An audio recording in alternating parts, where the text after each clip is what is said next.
so proud to stand here and to talk to you as the first chairman of the Berkeley Middle East Investors Club. The history of this club is actually going back to the Berkeley Middle East Investment Forum, which since decades already was a vehicle to organize and implement some different investments all over the planet. It was an enormous success, and we have been approached by many different countries and individuals. So the vision of the club is clear. We want to bring all those elements, all those factors together, which are important to have a successful investment business. That's, of course, on one hand, the investors, the one who has the money, who has is even happy to invest money somewhere, and on the other side, an investee, someone who needs the money and can show attractive projects to invest in. And in between these two ends are a lot of specialists needed to make it a successful project. We need those professionals who are here to implement. We have the advisors who know exactly what is needed in different countries in order to have a successful implementation.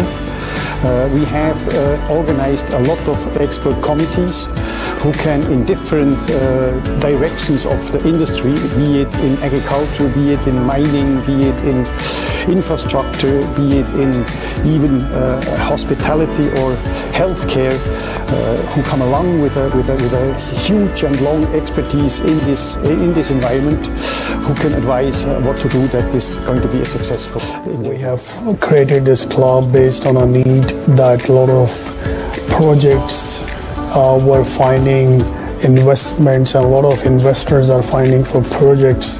I feel there's no appropriate platform which is creating a link between an investor and a project with special focus on alternative investments. That's why we pool the experts of investment industry, and we pull up investors who are categorized as millionaire, billionaire, and some are huge size, some are small size investors, and we create a community in the shape of this investment club. This club focuses on bringing value in investment industry. Our focus is always to help the governments and the private organizations to raise capital, to secure some projects and deliver a better value to the investment industry. An important part of a club, of course, is as well the member. Therefore, we have different levels of memberships. We have the billionaire, millionaire memberships, which is actually reserved for those high-level individuals who are actually typically those who come to have a look where to invest, who are interested in lucrative and alternative investments. We have as well the professional memberships, professional and SME memberships. These are more those members who are actually here then to find some assignments, to help to implement, who have already experience in these regions where the investment should be done, and who can help on the spot to implement these projects.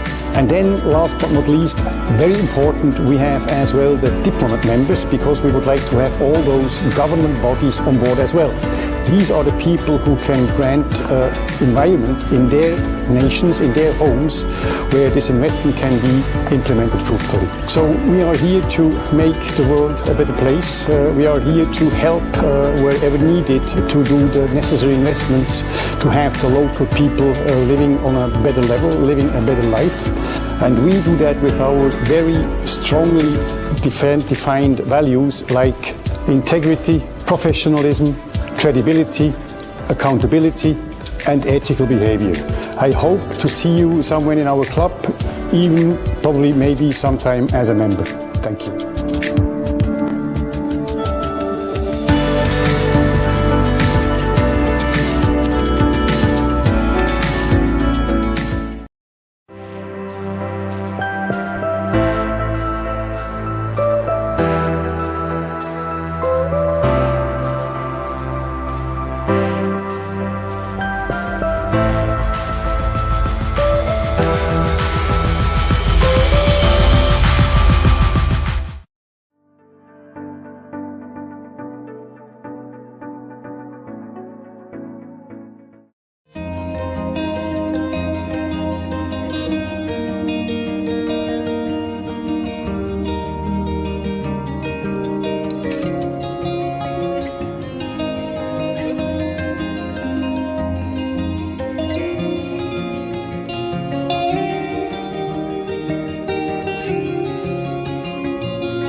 International Women Day Conference live with Musa Sheikh. Good evening in Middle East, good afternoon in UK and Europe, and good morning in US and Canada.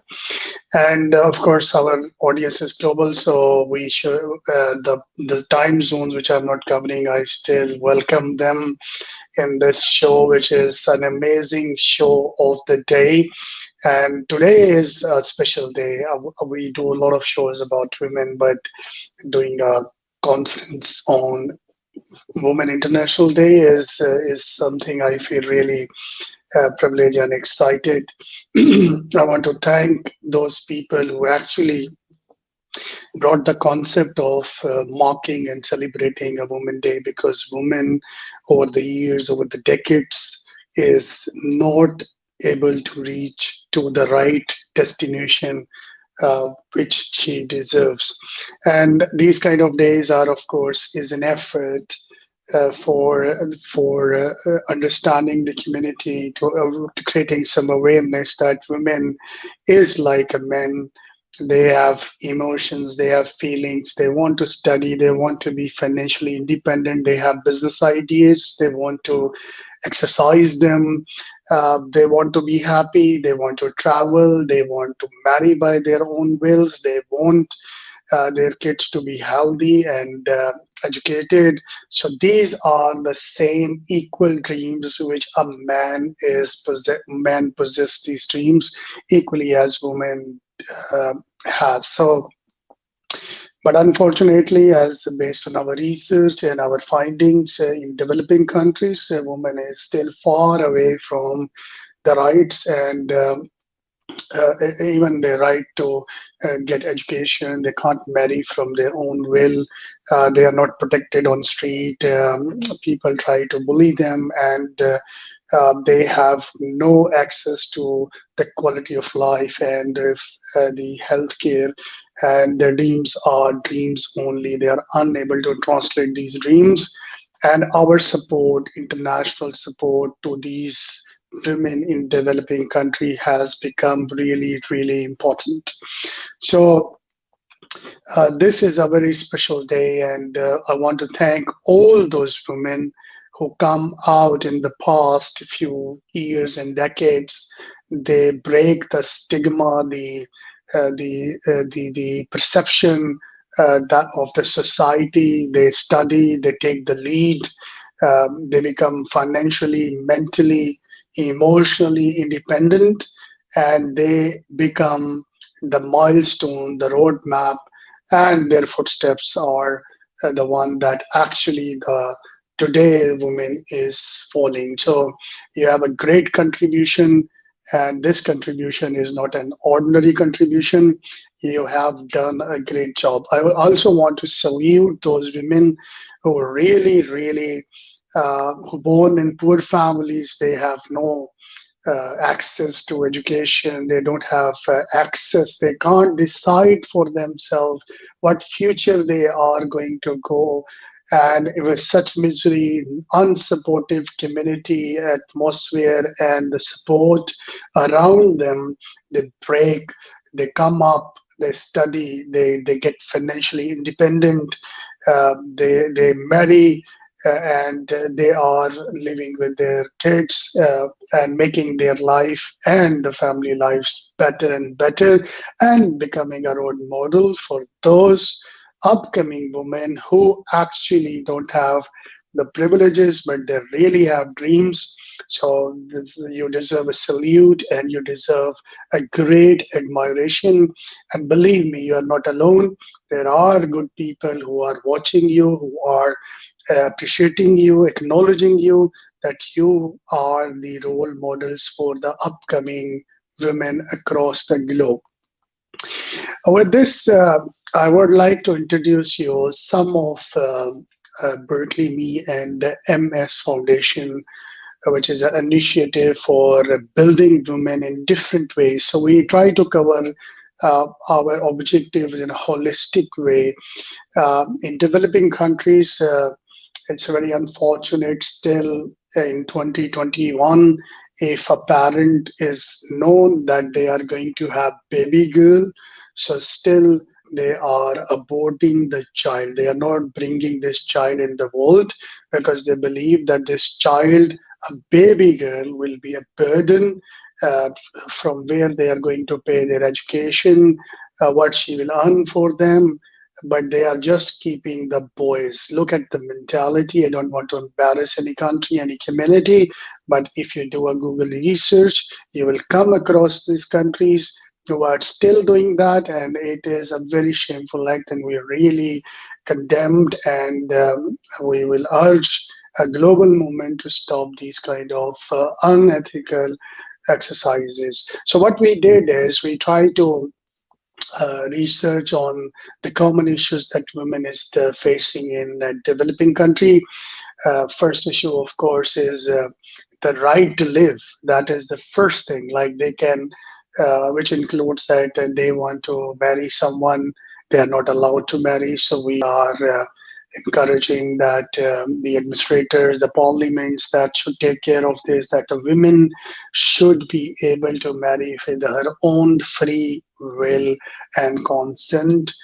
We want that a baby girl comes in the world, parents get happy. They feel that this girl is a blessing. How they will feel it? When the governments, the administrations, the local governments, and the other the administration departments will give them some kind of benefits like free education, free healthcare. If you maintain these two things, you will see that women will come in education, and once they finish their education, they will be in the work and they will be in the business. And you should know also that the research shows that the ratio of men versus women is also distorting. More women versus men is evident in some countries, and this is a growing trend. So we need to prepare our women for the future world, because how can you ignore 50 to 55% of women in your society? The time has changed, situation has changed, circumstances has changed, so we need to also get change. So we are striving for a legislation and action implementation of these concepts of free education, free healthcare. Justice is really important. We saw that woman is the victim of injustice or justice denied or delayed. These are some circumstances, of course, in a man dominant society. You will be surprised, and that if a woman in some countries, some developing countries, need a divorce, she don't want to live with a husband who is not kind to her for some obvious reasons. She need 2 to 3 years with lot of visits to the courts where there are no women, where people harass them, and they are unable to get the divorce in even 3 years, which is and if she get a divorce, then there is an attitude towards the divorcee women that that it sounds that a divorced woman is like a dead body in this culture. So this is really require a change. We need to bring online systems, as I will discuss in my project side. What we are doing as we are trying to bring online system that if a woman is looking for divorce nowadays, we have biometric verification through our mobile apps. A woman should apply, and the caseworker should be assigned online. So a woman should not go anywhere and struggle for divorce. Her right is should be served on the doorstep.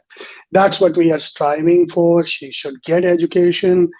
We are introducing some online schools for the assisted countries. We're developing where there is no food, no shelter, no internet. So we are trying to give internet-based devices with the online British and American education, which will actually revolutionize the quality of entrepreneur and people, because these education hungry people who want to study but they don't have means to study, they don't have schools, they don't have anything that can educate them. So taking education in their home online and making them educated is the purpose of our movement. And we have already received a lot of acknowledgements and appreciation on our projects. Education can change the world, and that's why education is the solution. Of course, we have very interesting uh, we want to build up women for business in leadership. So, women in business is really important. I know that being a business community person, I understand that not everyone can be employed. We need to generate self-employment because self-employment bring more employment in the society, and it can any woman who has business ideas, she thinks that she has innovation, creativity, and she has a skill to manage the women. So we have a women incubation and startup center who train them free of cost, give them advisory, consultancy, how to register company, how to deal with the bank, how to make a marketing plan, how to launch a website, and top of it, the most important is these are all back-end functions I explained you. The most important is the functions, the relationship, how to find the customer. So we help in all this free of cost.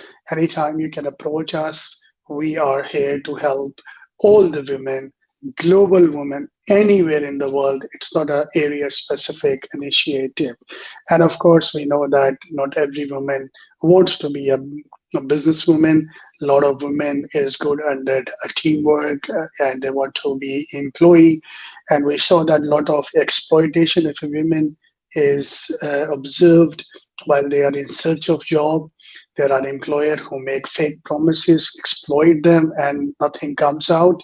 So we are posing an online portal for women jobs, which will be authentic, organized, and linked with the employer, where women can submit their resumes and global employer can access them based on their skills and ability. So with this objectives, I feel that if we are able to get these objective up to 50 to 60% in next 5 years, that will be a great contribution and revolution. And I'm really sure that you all are fully supportive to our objectives as I meet and our team meet with a lot of women, and they really become a supportive partners for us. So I always welcome those women who is enthusiastic, who is want to contribute to society. If we just born, eat, grow, and make money and die, so what is the purpose of the life? This is everyone is doing maybe a camel or a sheep or a tiger is doing the same. So only difference that we human being has that we have to think about other human being. And the most important human being is currently there based on the attitude and the decade of deprivation and mistreatment and inequality of the women in terms of not providing them job, not providing them health care, not taking the responsibility of educating them and giving them a freedom. Of course, in the cultural and their geographical boundaries, we respect that they should be taken in consideration. But if any geographical boundaries or culture does not allow a woman to study, to marry with her own will, so we need to see that this culture is really doable, workable or not. So with this, I will move towards my projects. The projects that we have introduced are really, really interesting and unique. So as I told you in the beginning of my conversation, that rather to build a huge asset, buildings and facilities, let's invest in technology. In COVID-19, we saw that all even expensive, average or ordinary schools, they were forced to teach online. So means that online education is possible for those assisted, deprived and poor students who are somewhere in the remote area in developing countries, and they are not able to afford the education. So rather we spend money to raise fund to build buildings. Let's work on providing the education at the doorstep. So, and it will be a international recognized education. So that project is I'm really excited about, and this project soon will be able to deliver a lot of quality contribution to the developing countries, where and we are trying to incorporate as many kids as we can. So this project is very close to my heart also, being I feel that education is the only factor that can bring change in our life, society, and mentality, and perceptions and attitude. We try to build up the technology parks because if you see 10 years before, the biggest companies were mostly oil companies, oil-based companies. But now the companies are revolutionized. So Microsoft, Google, these kind of companies are millionaire companies, and they are coming on the top. So it's very important that we should bring women in technology, like in the web development, in programming, in movies, in editings, in all artificial intelligence, blockchain. So we want to build women technology parks that will that will capitalize, utilize the expertise of a women. Women is very good in programming, artificial intelligence, creativity, and beautification. They are amazing in that. I have colleagues who are working with me, and I'm really inspired. And honestly, whenever it comes to beautification of my work, I definitely go to my right hand, which everyone knows is Khalud Shaban, and she always give me the best and best productivity of what I'm looking for. Women in sports are very important. You can see that the average life of a woman is more than a man, because but it's not that woman is healthy, that's why she is living long. No, she needs to be active. In developing countries, we don't have any care about nutrition, we don't have any care about mental health, we don't have any care about the physical fitness and activity. So we want each city should have at least women's sports city, which can produce and add value in the global sports, where competitions and can bring them more financial benefits and fitness. And if a woman is fit, imagine the family is fit.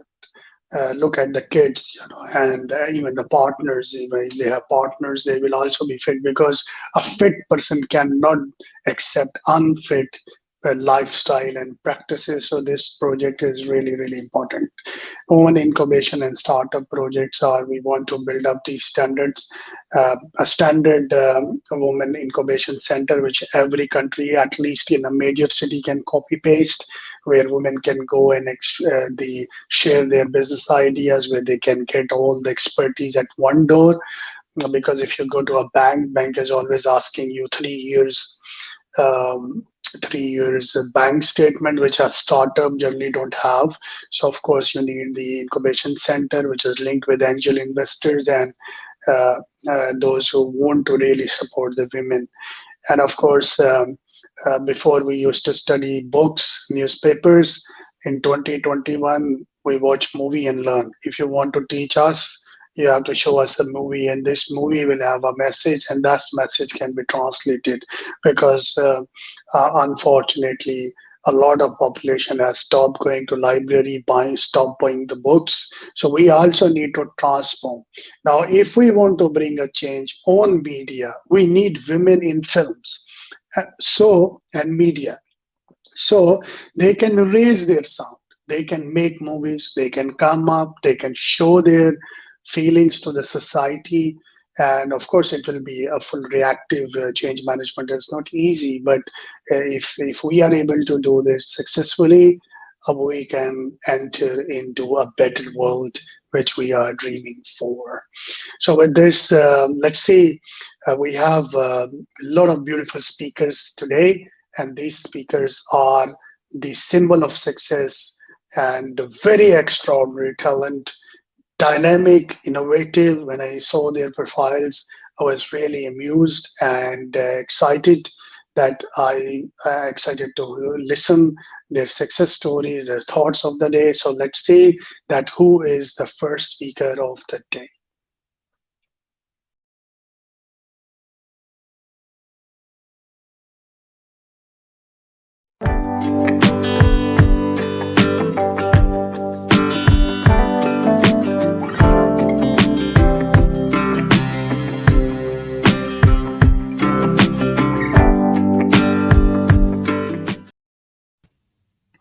Hi, Jessica. How are you?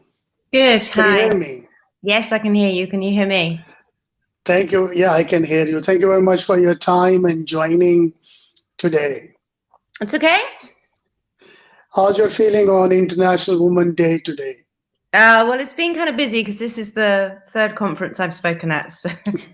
That's amazing. I know you are really busy, and I'm really thankful that you take out your time. So I just want you to please formally introduce yourself with the audience, because I know you very well, but the global audience want to know about your introduction, and then you can continue your talk for the day.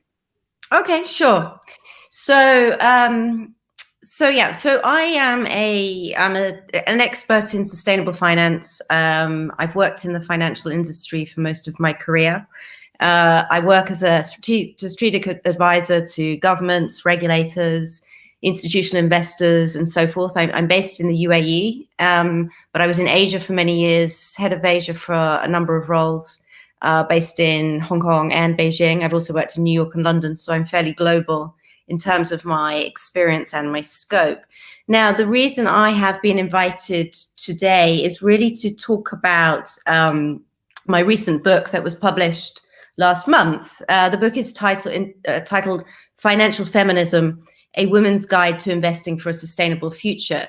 So I'll take the next 10 minutes or so really to introduce you to the concept of financial feminism, really talking about women and wealth, and really understanding the trends that are going on, and then what is financial feminism in that context and why it matters today. I'll also talk to you through my understanding of sustainable investing and why I feel that's integral to financial feminism, and then finish off with some tangible, practical solutions and ideas on how we can move forward on this. So when we talk about women and wealth, I think there are key trends that are really shaping this discussion. Sometimes we find that conversations around women and money can be quite difficult. There are many reasons why, and some of this is cultural, some are sort of societal. But there are many events and many trends that we're seeing globally, which I really want to raise and highlight, because I think these are relevant to our discussions when we talk about financial empowerment for women. So the first is, we know that women face multiple financial related gaps. The big one, obviously, is the gender pay gap, with women paid on average 80% of what men are paid for comparative positions. We're looking at 200 years at least for the economic gap to close. But in addition to the gender pay gap, we face many other gaps which are part of what we need to work on. There's the gender investing gap. Women are simply not investing as much as men. They're leaving more in cash. And then this is obviously resulting in a shortfall when they come through to retirement and beyond. The gender funding gap, which is a huge issue, and I'm sure many people are very familiar with it.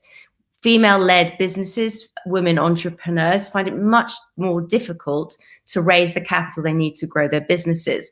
Just in 2020, we were looking at still only 2% of female-founded businesses, female-only businesses, receiving VC funding in the US. On top of that, there is also the gender debt gap, and where evidence and research shows that women are tending to pay more for their debt than men. So all of these gaps collectively are leaving women in quite a difficult position. The second trend I wanted to highlight was that despite these gaps, we're now seeing that women control a significant chunk of the world's wealth.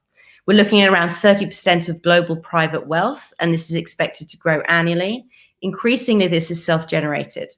And that's a very important thing to note, because we're seeing women become economic powerhouses much more involved and at much bigger scale. We create, we control, and we influence a huge amount of wealth.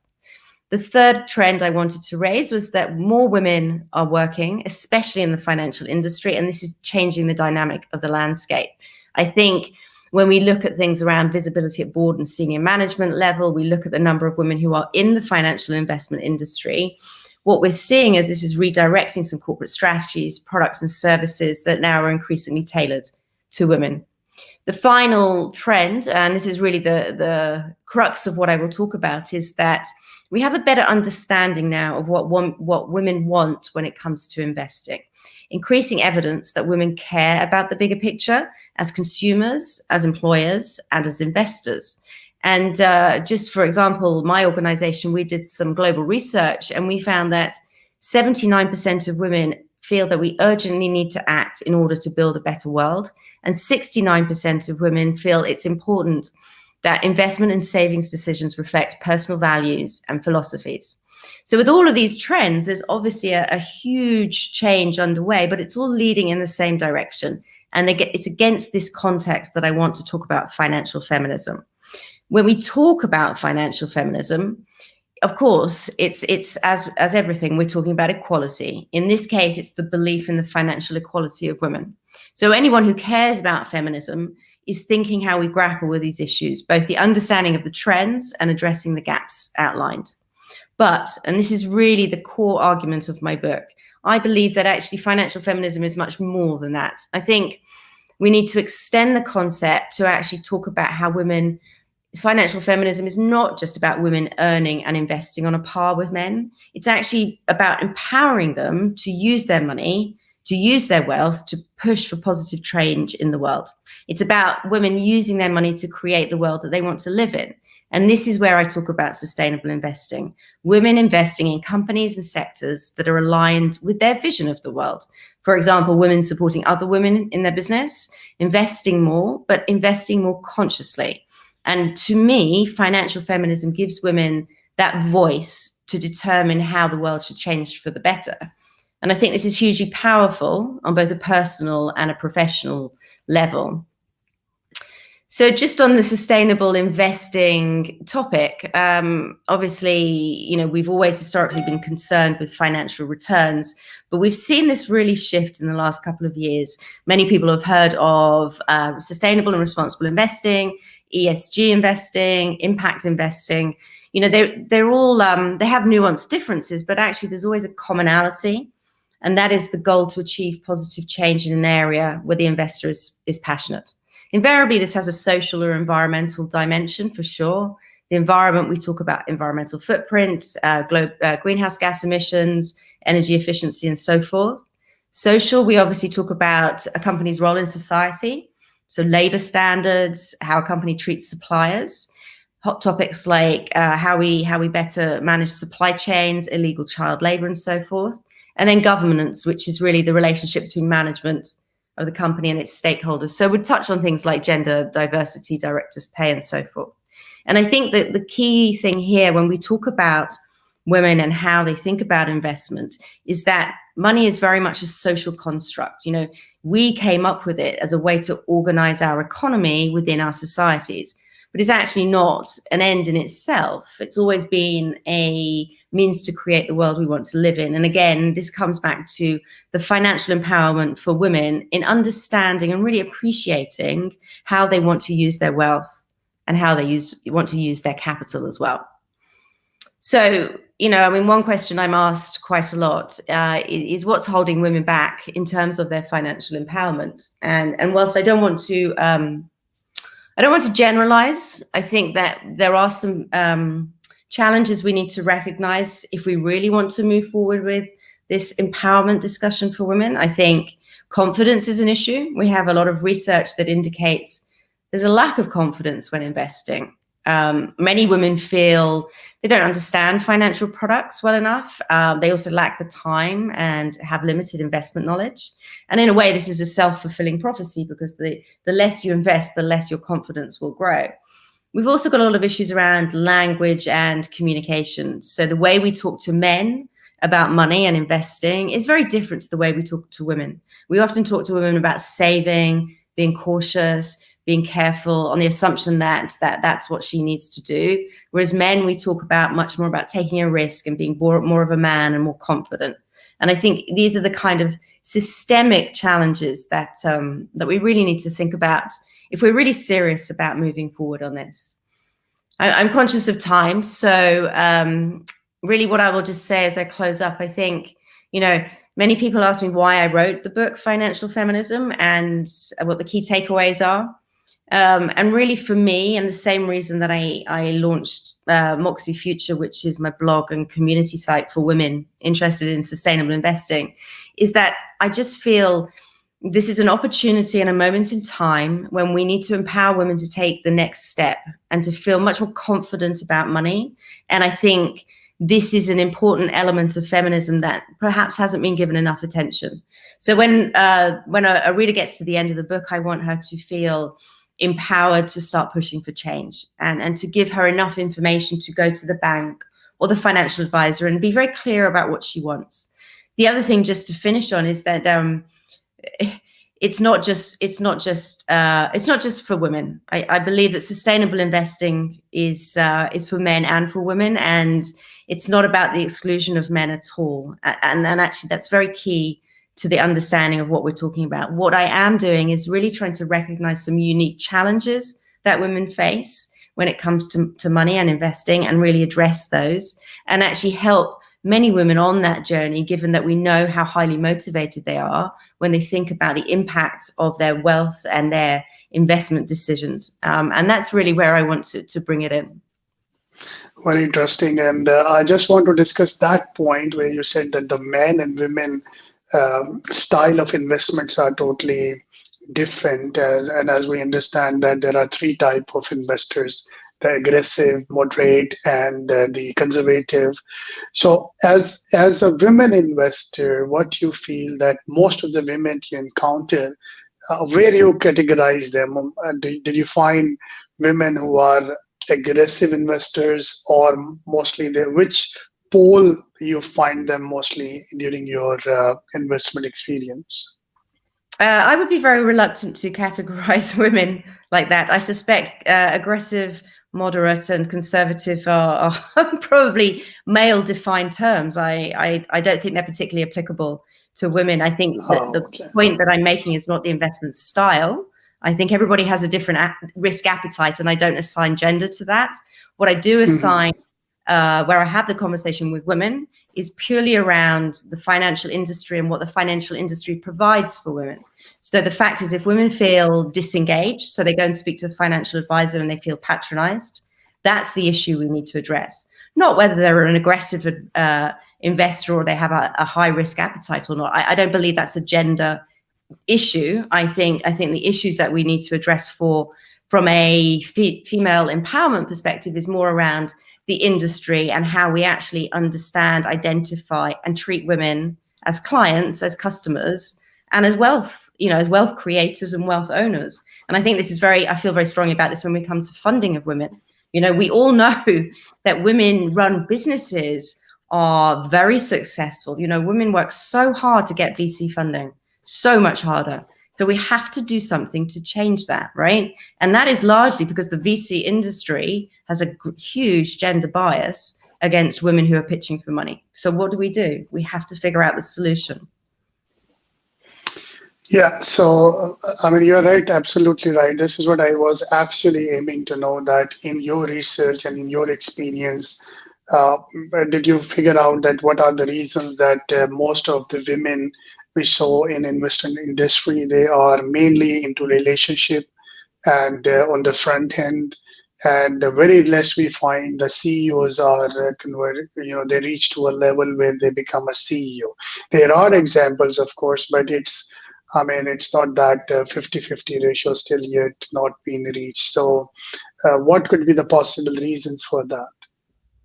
Well, I think that a lot of women, as I said, feel quite disengaged. I mean, the finance and investment industry is a very male-dominated industry. I've worked for most of my life across across all regions in the world, and it's still very male-dominated. And that means the language, the services provided, the version or the interpretation of what success looks like is male-defined. And where I think we need to address what women think, and this is where I think sustainable investing plays such a critical role, is women actually make many decisions based on value creation, and that's not always just around profit and financial return. So, for example, I don't want to invest in a company that it isn't well managed in terms of its environmental footprint. I don't want to invest in a company that employs children to produce its products. I want transparency and clarity. I want clarity from those companies. I want clarity from the advisors, and I want clarity from the funds. And I pretty much from all the women I know would agree to me. So I think now is the time that we rise up and we say the financial industry needs to start addressing what women are thinking about and what they prioritize. So it's a huge opportunity, right? Which is why we also need more women in the finance industry. That's amazing. And my last question from you is that what kind of projects can be started to support women in terms of startup and incubation and developing them as an investment as a woman in business? So I think, and I'm quite an active angel investor looking specifically for female founders. I think that's really important. We have to figure out this funding issue in terms of getting women who are phenomenal business owners easier access to capital so they can grow their business. When you look at some of the ridiculous companies that are raising billions in Silicon Valley based on, and then there are women creating amazing solutions to global problems around education, health, climate change. We need to start valuing our contribution to society and the environment much better than we currently are. And I think that starts with us as individuals. I think we can become active investors. You don't have to have millions. You can start with a small amount. And it's really actually sort of putting your money where your mouth is and saying, this matters to me and this is what I'm willing to invest in. That's amazing, Jessica. Your thoughts are really amazing and outclass. And I'm sure that our audience will learn from your suggestions and your thoughts. With this, I want to thank you very much for joining us. Thank you very much. Goodbye. Goodbye. With this, we will move towards the next section of the program.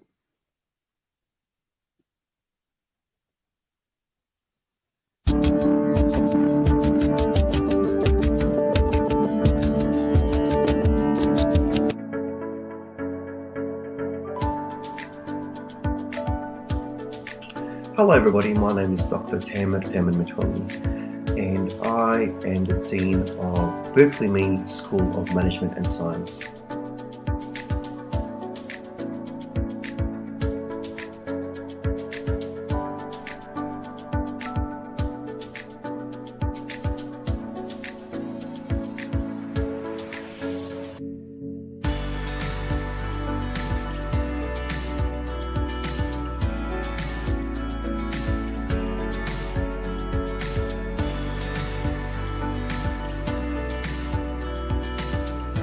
Today, I would like to explain some exciting courses for you.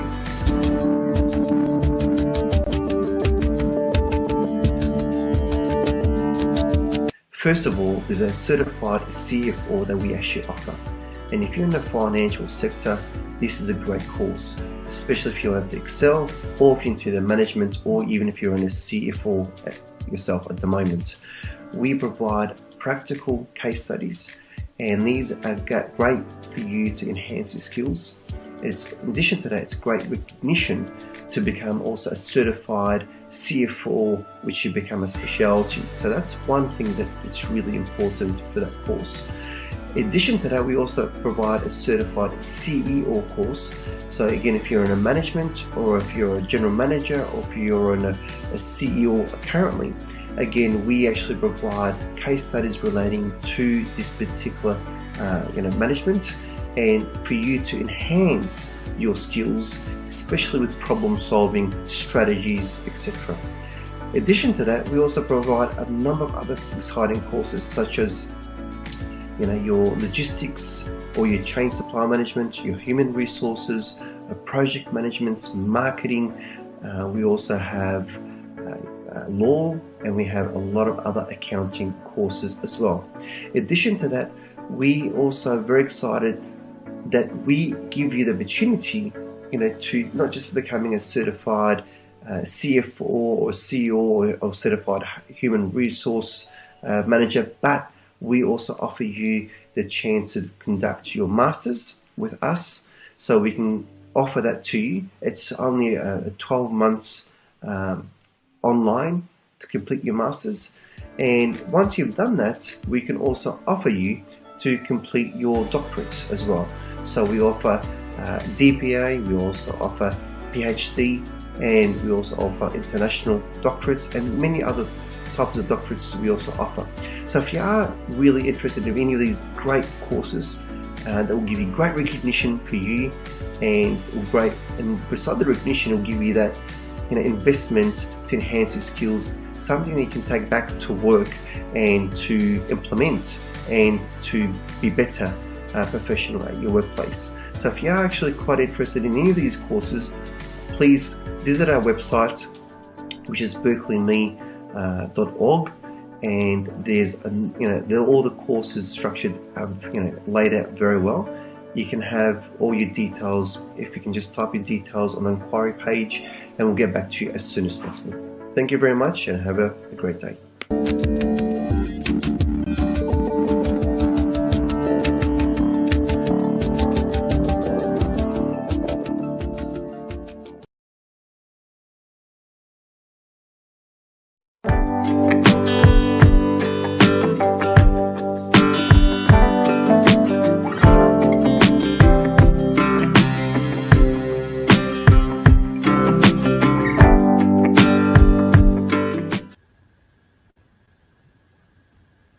Hi, Jessica. How are you doing? Hello, Dr. Musa. I'm very well. Thank you. How are you? I'm too excited today on this International Women's Day, because this day really makes a lot of change. People talk different things, support women. So that's why I'm really excited. Thank you very much for joining this show live from Germany. And before I jump to your speech, our request, I want to tell to the audience that you are a very special talent. You're a global talent. In the age of 19, you become the woman in business. So it's a so young age to do your own business. And since then, you have inspired a lot of people in different countries. You have a global reach. You have work in different countries with different projects. And I'm sure that a lot of women are excited to learn from you today. Please go ahead with your speech of the day. Yeah, thank you very much, Dr. Musa. It's an honor to be here, and I'm very humbled by your kind words. In fact, I have a supporting presentation that I would like to share with the audience. So I'm sharing two screens, so probably I'll be just switching a bit here and there. As Dr. Musa said, that I am basically a woman in and on business, and I started fairly young, and I'm sure probably a lot of women started off young in their young years. Just to actually share with you the supporting screen, then it's easier for me to actually talk about today's agenda, which is launching Women's Success 4.0. And yeah, so I've got the screen ready, and I hope, well, probably it's not working right now. Nonetheless,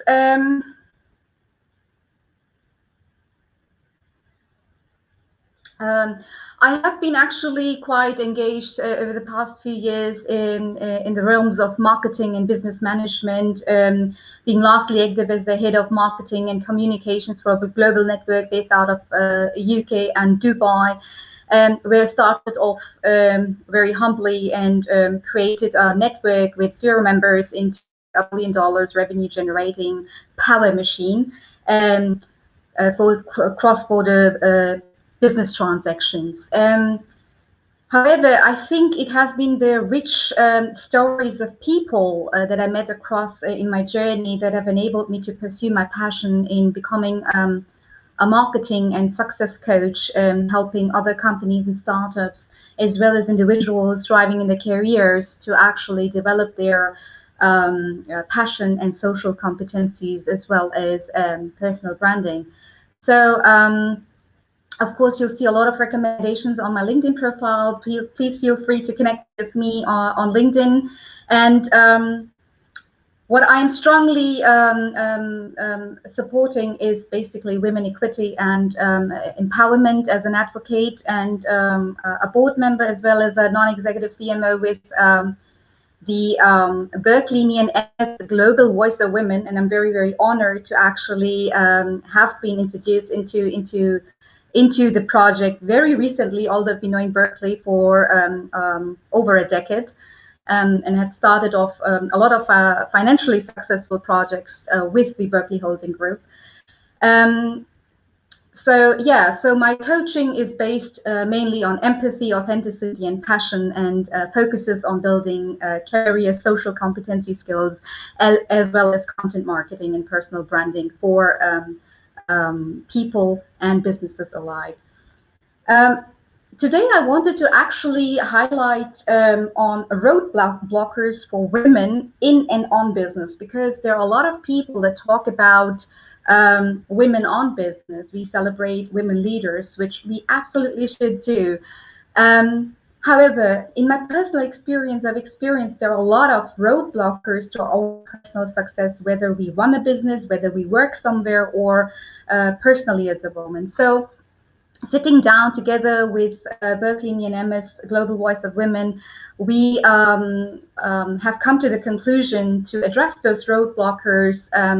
We'll actually propose a solution through the Women Success Program 4.0, which focuses on not just overcoming those blockers, but also enabling women in and on business to be truly empowered and utilize 100% of their potential.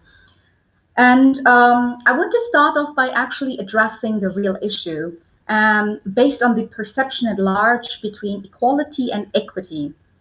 Now, a lot of people interuse these terms thinking that they are synonyms, but in reality, equality is the access to equal opportunity regardless of gender, and equity is the fair distribution of resources to access an opportunity based on the individual needs. But what we really need to do is to shift our focus on removing the root cause of inequity in the first place. So if there is a systematic change within and externally, that's where we can actually address the problem at hand. And well, at large, I understand we have a long way to go. And I'm sure that with our empowerment goals of Berkeley Me and MS Global Voice of Women, we're going to address those challenges as well. There are still many fantastic women leaders out there. There are still other challenges that are roadblockers to most women's personal success, as well as professional success collectively. And today, I just wanted to highlight the top 3 roadblocks or challenges or questions that I've come across that women in and on business face, and share with you basically a few tips that I learned through personal experiences as well. So the first one is, what can I do to be treated equally? Now, I just feel that there has to be, first of all, a very clear conscience about what your goals are, right? And you cannot achieve clarity without understanding what you stand for. And I'm just going to move this camera a bit here. I've got a little technical issues going on here. Right. So confidence and conscious creation is really the need of the time, and it's basically an advice for every women leader and a woman who is working to stand for what they want in career and not to really give up, and show up, speak up, and level up, and stop playing it safe. Because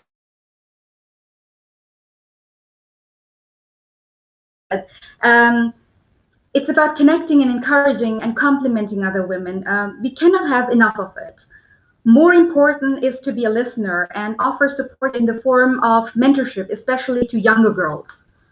And think back about your time when you were young. What challenges did you face? Or probably you've seen someone else facing those challenges, and what would you have done differently in your time, or would have wished for, to make this world better by giving back to that generation that really needs that support. And I think it's not just about women encouraging other women, which is absolutely a must, but it's also about what are we doing for the younger girls that are out there. It's about connecting and encouraging them as well. And I think that's where we can create a massive impact. And this can only be done if you're definitely confident within. And confidence does not just come like that. It is created, because you see, confidence is built on different things, and overall, it is built on choices and accomplishments that feed our passion, that make us feel happy and proud of who we are. And discovering these things actually make us definitely more confident and bold in our approach. So whilst confidence is about passive self-assurance, being bold is the translation of that self-assurance. It is about showing courage and being vulnerable, but at the same time being unshakable from opposing opinions or things that state otherwise. And I think that it is something that really comes through practice of celebrating your own small successes and not really comparing them with others or with a stereotype standard of the definition of success. So I think everyone is walking their own journey, regardless of gender now. And I think we need to break free from that stereotype of comparison, that what success looks like to someone it cannot be the same kind of success that we've imagined ourselves. So success is very complicated and relative to your individual needs. And the third roadblocker definitely that I wanted to highlight, the second roadblocker is and a question that I've asked myself when I started off fairly young, and a lot of female clients come to me and ask me about, is how do I get rid of negative emotions? The idea that men and women differ in their emotional response is nearly irresistible. It's really tempting. And interestingly, according to research by clinical psychologists and people that I know from my network who are experts, women tend to have higher emotional expressivity, where we are known to show more of our emotions in a given situation. That does not mean that men don't feel, but scientifically, there have been clear lines in the difference of emotional regulation, which is absolutely, in layman terms, what do we do with our emotions when they are there? How do we let them influence our actions and reactions? And also, of course, decide the course of action and perception. This means that women need to put in greater efforts to regulate their emotions. And though this is really a strength when it comes to positive emotions, and I believe that a lot of women will agree to that, it becomes often harder to process negative ones, such as fear, that creates self-doubt and limiting beliefs, from actually breaking free from our shells and the perception of standards and stereotypes, because we've given in to it. And the first thing to start by removing negative emotions is self-acceptance. And I mean to say genuine, authentic self-acceptance. As I previously mentioned, to have clarity on what really makes you, you, with all your strengths and weaknesses and all that is in between. It does not mean that you need to be ultimately be happy with who you are right now, because you will always find things that you want to improve on, and you'll find a lot of weaknesses as well, things that you could do better, or situations that you want to change about yourself. But it just means to embrace yourself in the present moment and accept the way you are, and also accept things that you ultimately radically cannot change.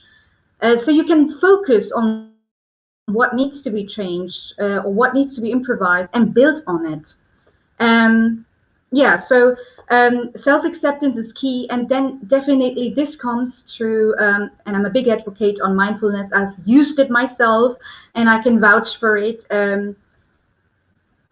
Mindfulness is not just an exercise or therapy or a solution that you'll try for 2 months or 3 months and it's gone. It's not just meditation. It is part of your life. It's how you respond, how you act, how you think, how you feel, integrating mindfulness at every step of the way. And although there are a lot of definitions and a lot of mindfulness coaches out there, one definition hit me really hard, and it was so beautiful, and I would like to share that with you, which says that mindfulness is really just paying attention on purpose, that is being aware, in the present moment, and non-judgmentally to the unfolding of experience, moment to moment. And this really hit me hard, because it's being aware of your inner state, thoughts and emotions at all times, and giving them permission to be there. So it is really stopping in the moment to just perceive your emotions, current thoughts, without judging them as an, oh, this should not be there, or this is good or bad, or asking questions like, why is it there? So it's about perceiving and receiving, and manifesting then your course of action accordingly to it, because it provides a lot of clarity. I think mindfulness cannot be put enough into words. It really has to be a practice. And I definitely provide support to women that want to integrate mindfulness, not just as a meditative practice, but every day at work, while taking decisions. And it really proves a miracle, because it helps you to stop standing in your own way of success and helps eliminate the fear, which often is a roadblocker in our emotional regulation. Because failing is not your enemy. It is the fearing of failure that really blocks us, that really hinders us. Because if you set big goals and have big dreams, you might be overwhelmed. And you're inevitably going to feel like that you cannot achieve it. So in those moments, you do have to look inside of yourself and gather every little ounce of courage that you have, and just keep going, because every single wildly successful person out there has been afraid.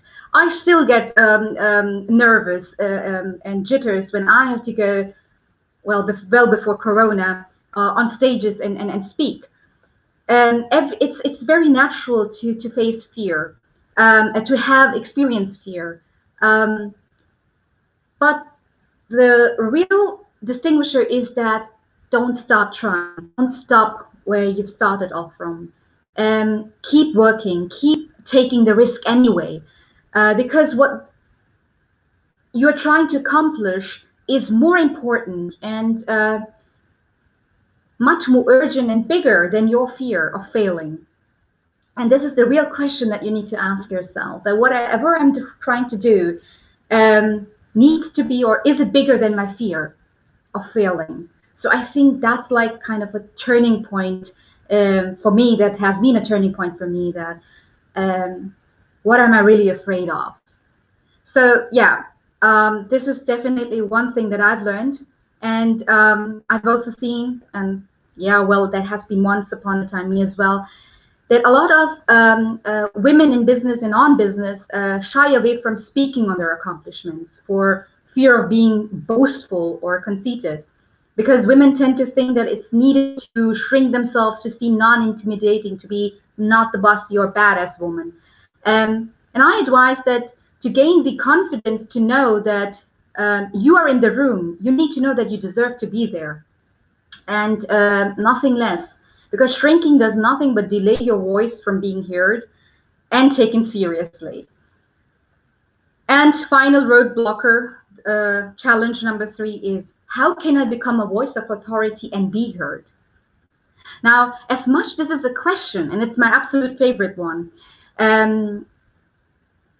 because it involves the tactic of really saying, for example, building your authority and personal brand through using LinkedIn, for example, which definitely will establish your professional and industry influence. But it is, however, also a question about mindset and attitude of both men and women. So sadly, many women, are being bullied in organizations and being told off from assuming decision-making positions or join the board, for example. And even if a lot of companies might do involve women in board positions and C-level positions, it's just there to show numbers, but still going on with the same stereotype that women cannot take effective decisions, which is absolutely BS. And it really negatively impacts women to accept the limit of decision making that they have been given. And I do believe that with the increasing, enhancing and building a healthy network, and truly nurturing that relationship with like-minded people, because the fact is that everybody is not going to love you or like you, and that's a thing that we need to accept. So it's really important to find those kind of like-minded people and authority figures in business as a key.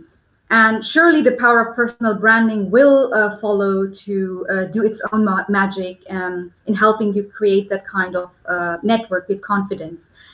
Because with a strong personal brand, being that kind of authority figure yourself, and you don't need to be a CEO or a board person or someone in a high political position to actually be a strong personal brand, you will not only gain authority and be a voice of influence, but also be in a better bargaining position financially and organizationally, which is really, really, really important.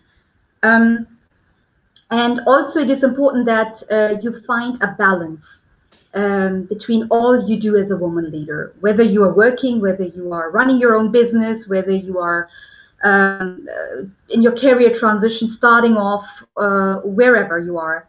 Because what perception do you create and how are you seen?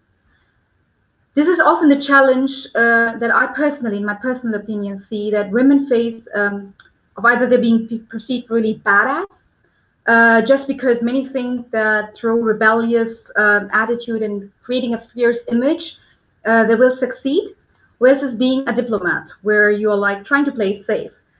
And neither is bad or neither is right or wrong. But what I really wanted to emphasize is the selection of word choice when you put yourself out there. Because the ultimate goal is to truly empower women, is to have people listen to you.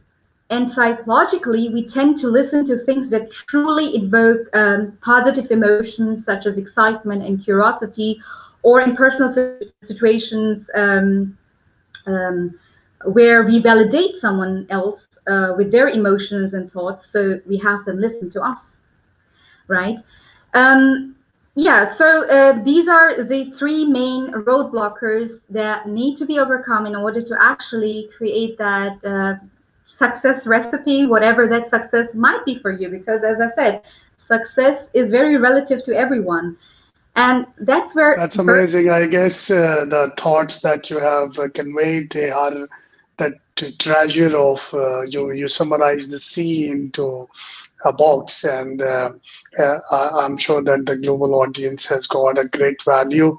And with me working with you almost starting from 2002, now we are in 2021, so it's almost 18, 19 years.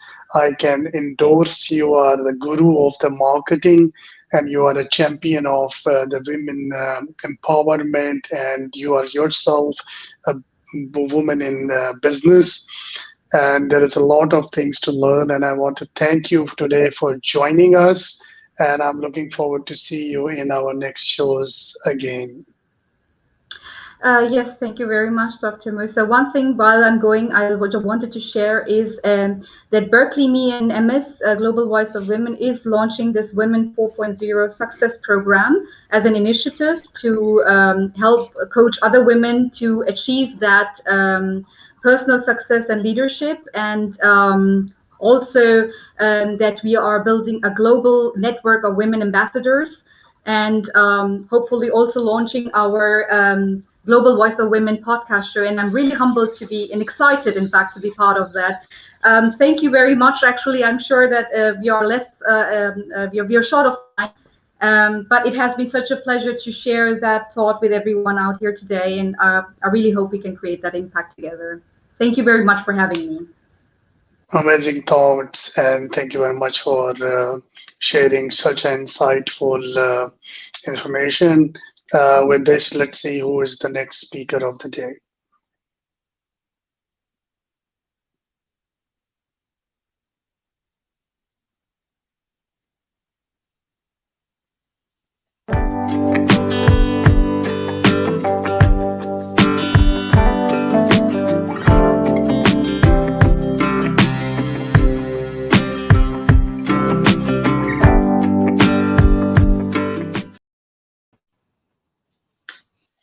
Hi, Monica. Hello. How are you doing today?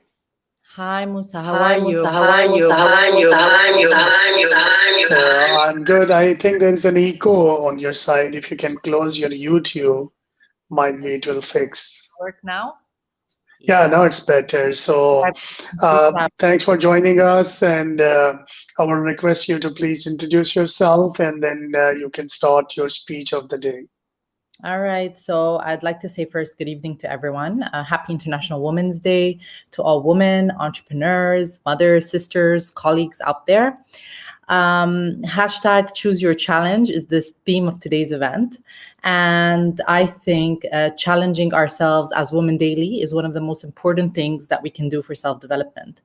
Waking up every morning, achieving and overachieving, ticking off that to-do list, kids, work, groceries, hobbies, and accomplishing them, each and every one of them, while making all our dreams come true, working step by step to achieve that dream, to maintain a perfect work-life balance that is sort of non-existing, is very familiar to most women. Successes and failures, they all count. Living life to the fullest without judgment and stereotype is what we seek to achieve. Let me go on to introducing myself. I'm Monica. I'm the co-founder of LIT, a social impact marketing agency. I have led and managed global entrepreneurship programs over the last 10 years, focused on women and youth in partnership with the region's biggest brands. I myself was a young mother and started my career at the age of 25. Now seeing what I've accomplished, whether it's successes or failures, makes me the person that I am today. Development and achievement is what empowers me to keep going, and helping other women achieve their potential, as well as becoming financially independent, while raising awareness on gender diversity and among future generations, contributing to the United Nations Sustainable Development Goal 5 is one of my passions. So LIT is a startup. Basically, it's a social impact digital marketing agency focused on driving the United Nations Sustainable Development Goals through helping the government and the private sector build their own social impact programs and through consulting and implementing these programs using the most innovative tools in the market. So we have many partners that we work across the region that sort of help enhance or scale these programs, and basically amplifying the impact. In today's session, I just wanted to take you through one of our new innovative tools that LIT has created. It is basically the first global social impact aggregator that drives United Nations Sustainable Development Goal 17, which is building partnerships and helping basically all stakeholders or key players in the industry leverage these partnerships to create an amplified impact. I'm going to try and share my screen here. Hopefully it will work, because okay, share application, your entire screen. Okay, application window, share. No, is it working? I don't think so. See your screen. I can't see. No, neither can I. Oh, wait. I guess if you can close your file, open it again, and reshare, that can work as troubleshooting. I'm trying. Hold on. Can you see now or not? Still no. Still. Okay. It's not working. Anyway. There. It's working. Can you guys see? Yes, there is. Yeah, now it's visible, yes. Okay, perfect. Hold on. I just want to see if I flick the screens. 1 second. I'm really sorry. I'll just take a minute. Chrome tab. Social aggregator. It's the third one. 1, 2, 3. Here. No. Okay, it's doing it like one screen at a time. I'm sorry, I'm not very familiar with this application. Chrome tab.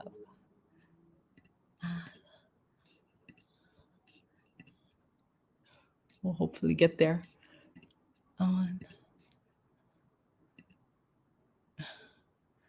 Okay.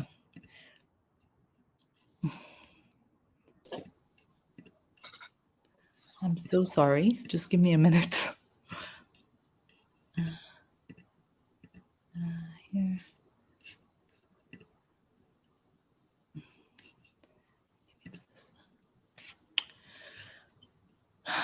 All right. Let me. Okay. Can you guys see now? I think it's working now. Yes.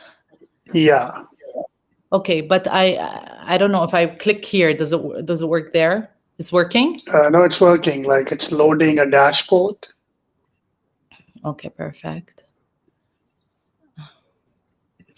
So basically, this dashboard, as you see, on this platform, you would be able to register all your social initiatives, whether you are an NGO or I won't be able to navigate through this. I'm sorry. It's like doing it one screen at a time, obviously. So you'll be able to access your social impact projects. If you are an NGO or you belong to the private sector of governmental entity, you'll be able to log in, create your own account, upload your social impact platform, and then the homepage will basically take you through a directory where you'll be able to filter out the projects through an SDG or a budget, or and basically which area you're planning to create that social impact in, and it will filter it out, and you'll get all the different projects that are happening in the region. I really want to go to one of these pages so it's just a little bit more clear, but it's not letting me do that, so I don't know. All right, so I'm obviously not going to be able to show it. Here, hold on. Technical issues. All right. Share. Stop screen share. Chrome tab. Okay. Yes, I got to the right one. All right, perfect. Now can you see it? So basically, Yeah, it's loading. Yes, please go okay. ahead. So this is it. So you would go inside, you will click, let's say, SDG, good health and well-being.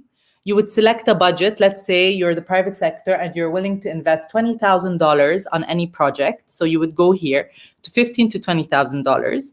You would select the location, which is the United Arab Emirates, and you will search for the different initiatives that are supposed to pop up. Okay. And sorry. Okay. It's not working. I'm sorry. Okay. So the different initiatives are supposed to pop up after you've sort of filtered out or put into certain tabs in terms of filtering out these initiatives. And then you would be able to send an email directly to that NGO or organization who is holding that initiative and connect with them. We're going to be launching this in April in 2021. This is one of our biggest sort of innovations that we've come up with for this year. I would also like to encourage all sort of NGOs or private sector or governmental entities that are interested in being part of such a platform to reach out to us, and we'll be happy to take you through it in detail, probably without this whole technical difficulty that's happening right now, and give you more details on it. I would also like to continue to say that for all the ladies out there, the sky is the limit. Dream big. Make the impossible possible, make things happen, empower everyone around you, whether it's your sisters, your mothers, your friends, your colleagues. Create that support system around you that will help you achieve your different goals, and that will help you highlight the true value of a woman, whether it's boys you're raising or whether it's girls. And as they say, here's to great, confident women. May we know them, may we be them, and may we raise them. And that's all I have to say. I'm sorry it's a little bit short because my plan was to actually show you the presentation, which is probably not going to be working.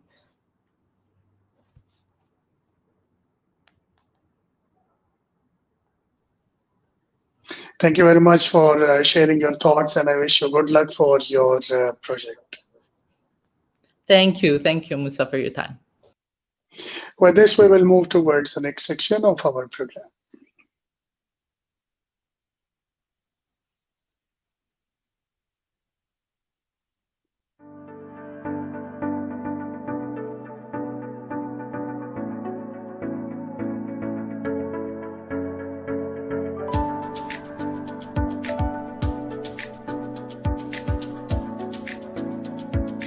Are a diverse team of experts and industry professionals.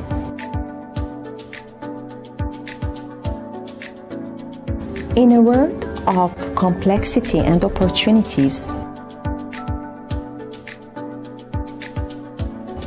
organizations are trying to make new connections and find new ways of innovating. We collaborate with our clients to understand them and help solving their complex industry issues. To optimize their solutions so they can stand out and realize long-lasting results.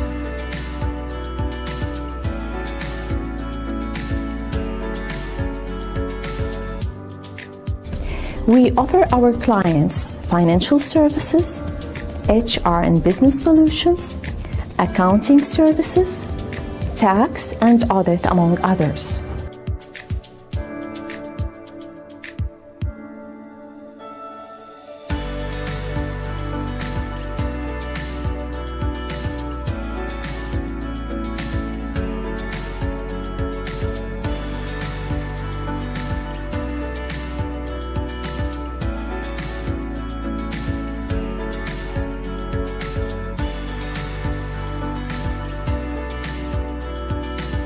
To know more about what Berkeley Middle East can offer you, please log to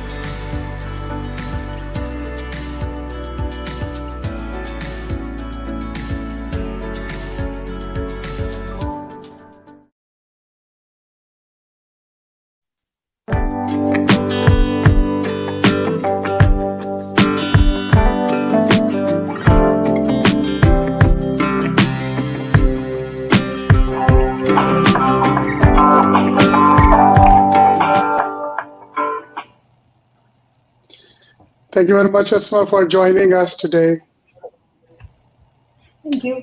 Before you start, I would like to have a small introduction about yourself. Although you are quite popular in the town, but for our global audience, of course, Asma is from Pakistan, and she is a chartered accountant and serving the industry last couple of years. And she has been working in Pakistan and in UAE and has been serving the accountancy profession. And her life story is full of dynamic success stories. And she is a true woman in work, who broke successfully the taboos of the society. She gave resistance to the surroundings, and she made her space in a man-dominant profession like accountancy, taxation, and chartered accountancy. Still, there are very less women in comparison with a lot of men. This is a very great, phenomenal success that she carries on her shoulder. And of course, Asma, you are an inspiration for your community and for the upcoming women, because the circumstances you faced and you break them and you successfully carry on a successful financial independent career. This is really phenomenal. So I would request you today to please share your feeling about Women International Day and the theme choose to challenge. Thank you very much, Dr. Musa, for giving an opportunity on this auspicious occasion. Congratulations to all the women around who are doing great work, who are inspiring, and all those who will be inspiring in future. The theme is choose to challenge, and when you forwarded me the theme, I was actually thinking about what to talk about, because I think it is not just a choice. We cannot say that choose to challenge. Uh, if you talk about choose to challenge, then we have to think about the other alternative. So what is the other alternative if we don't choose to challenge? Then we are left to be driven. Then we are left to be considering what others decide about us. Then we are left to just take things as they come and just be part of the process.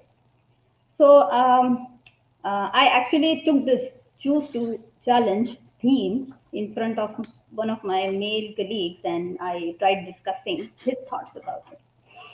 So I said, what is the first thing that comes to your mind when I say choose to challenge? So he said, choose to challenge means, and he looked at me and, probably he had some idea that I'm working on some International Women's Day theme. He said, it's about choosing something different when you have in front of you a very easy option. You can stay in your comfort zone. You choose to deny that, and you actually choose to go the opposite way, which is full of difficulties, which is full of obstacles, etc. So since he actually in his life, once he opted to go for opting the business rather than going for a job, I asked that, okay, then if you can answer my question about how did you choose to opt to become a businessman over easily available jobs in your career? And the smile came on his face, and I could see there was no answer. So this is basically the difference when we all in general start thinking from a perspective of a woman and we give the same things thought from the perspective of a society who's primarily male dominant.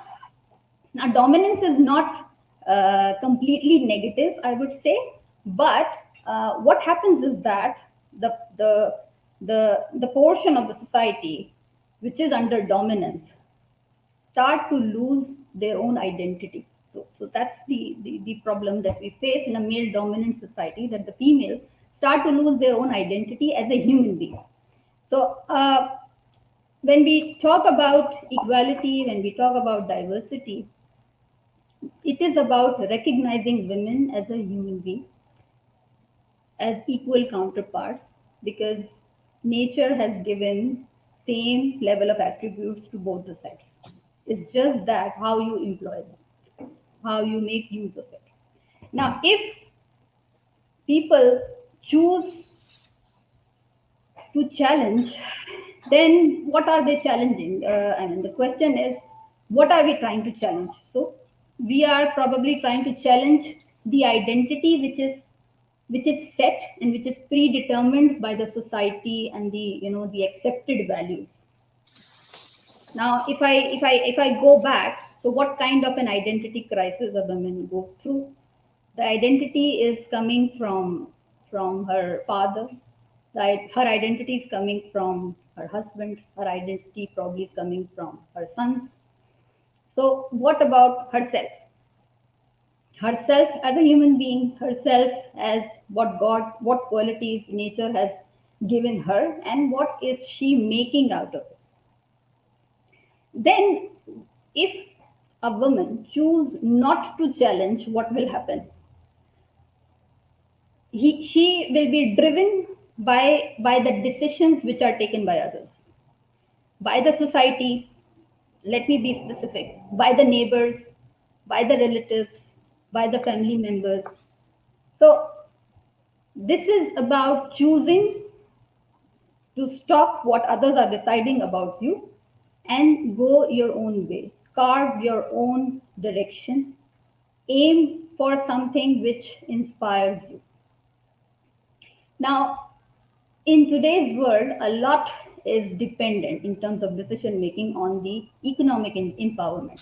So, unless a woman is educated properly and appropriately, she will not gain economic empowerment, which enables her to take decisions for her own life.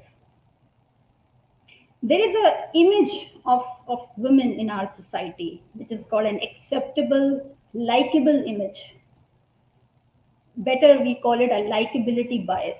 So a woman is termed as, it is seen as behaving in a certain way.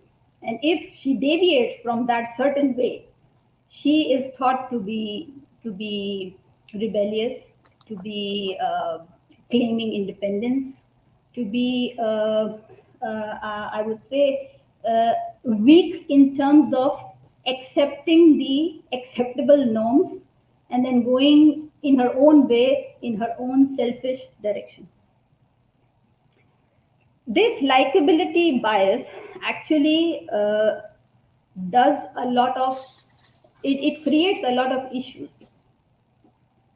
When we term likability in certain aspects, we tend to ignore the qualitative side of a human being, and each human being is gifted, each human being is different, each human being is placed differently in the world, and he or she is given abilities which he or she can employ in a different manner. So that likability bias tend to actually ring fence a person in a certain way, which probably is beneficial for certain segment of the society, but not for the class which is tried to be which is facing the dominance.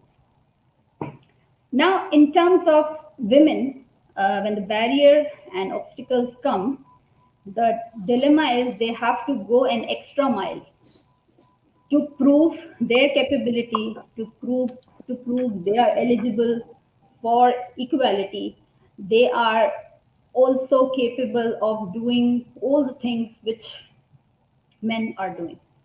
So this is putting an extra effort. So if I would say choosing to decide about her own education, choosing to decide whether she will opt for a profession and claim economic empowerment, become economically self-sufficient, choosing to marry with her own choice, how she would be placed in the in-laws, and whether she will continue working after she raises a family.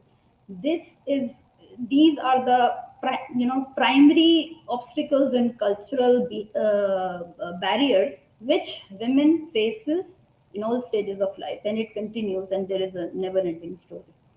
And each time she has to put extra effort to prove that she is able to handle something extra in life on top of responsibilities for her home. This brings, I would say, this is quite demanding in terms of stress management, self management, workplace harassment management, uh, managing sentiments at home, keeping relations in appropriate sense. This is a continuous and consistent struggle, and this is not easy. And every time it comes up with a different sort of challenge. Now, if we don't choose to challenge, then we will just be driven.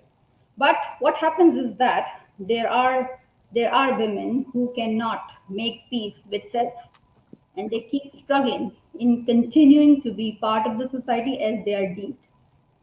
Those women come forward, they break the barriers, they go extra mile, and they also set an example for others that there are better ways of using one person's capabilities, and there are alternatives in which they can still keep values of society as well as be productive and be ambitious and achieve their dreams.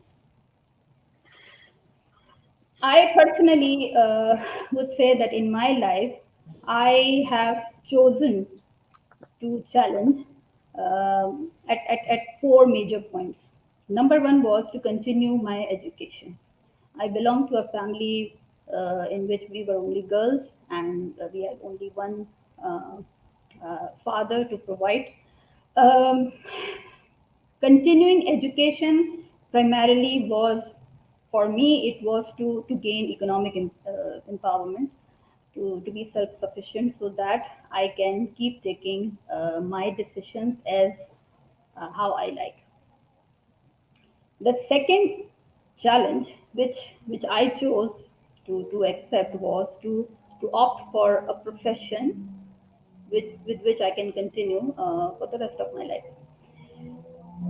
That it wasn't easy because there was no examples in my family earlier, and I had to really convince my family, be quite stubborn about what I want, and also I continue to perform so that they are sure that what I am what I am dreaming becomes true. Then later, after I got married, there was another struggle to continue my career, even while raising a family. So that was another set of struggle that I went through. That point, it's also I think I took a career break of around 8 to 12 months, and within that I realized that I won't be able to continue um, uh, wasting what I have learned throughout my life. So that was another point. And the I would say the fourth challenge that is quite recent and that I have accepted to choose is that I need to continue inspiring others. Uh, it's not about setting big examples. It's about sharing what I went through and how I tried to come up. See, it's not something really easy. It's not a bed of roses. It comes every day to break one person, but we have to make sure that we have the courage to rise again the next day and start going towards the ambition that we have set. Ambitious women are not seen as they're not likable in the society as such, but and ambition sometimes, it carries penalties as well, societal penalties. But life comes only once, and if we cannot make the most of how we have determined our life should be, then I think it's not worth living it.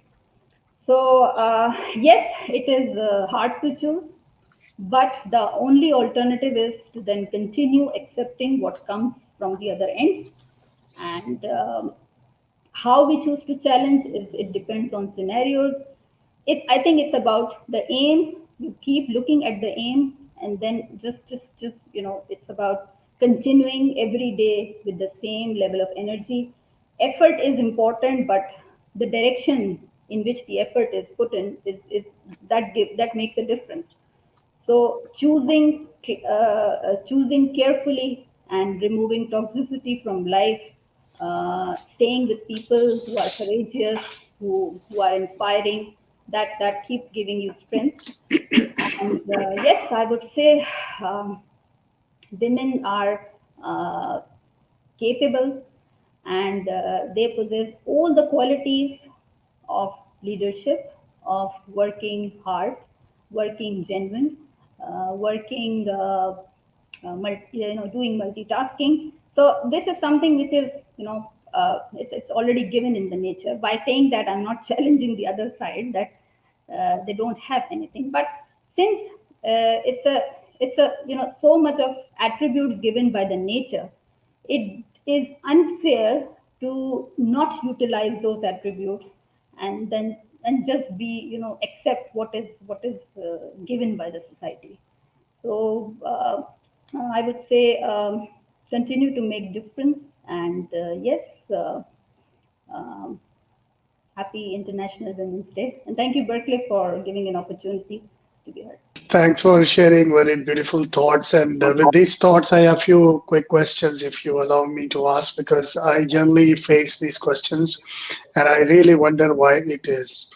I felt that the parents, when a daughter and parent relationship is non-judgmental, they are not judging you when you are working hard for your exams and you are striving. But when it comes to husband and wife relationship, husbands are maybe an expert or used to uh, judge the wives, like as if like if you miss say a small thing in 24 hours, if you're doing 100 works, if you miss works, so they will not look to the 95% accuracy, they will look to the 5% standard errors.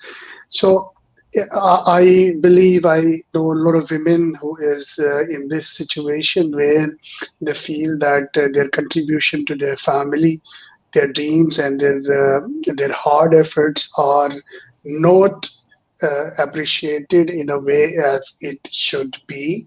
And at every step, they are on a judgmental situation where people, I mean, husband is judging, passing comments, and demotivating, giving them a negative circumstances around them, which cause them feeling lonely, stressed, and not being a happy person. So, such kind of scenarios, with your experience, what you feel can be sorted out. Would you like to give your comments on it? I would say the problem is not one-sided. It's from both the sides. While one party is focusing on the limitations and deficiencies only, the other side is herself not appreciating her value, her true value. So first of all, charity begins at home. So we need to be aware of who we are and what we are worth of and what is our real value. I will give you just one example. See, it's about serving at home and serving in the outside world. So there are two broad aspects. Now, when it comes to serving outside, we have a lot of measurables available in which we tend to measure one person's effort. When it comes to home, those measurements, they just drain out.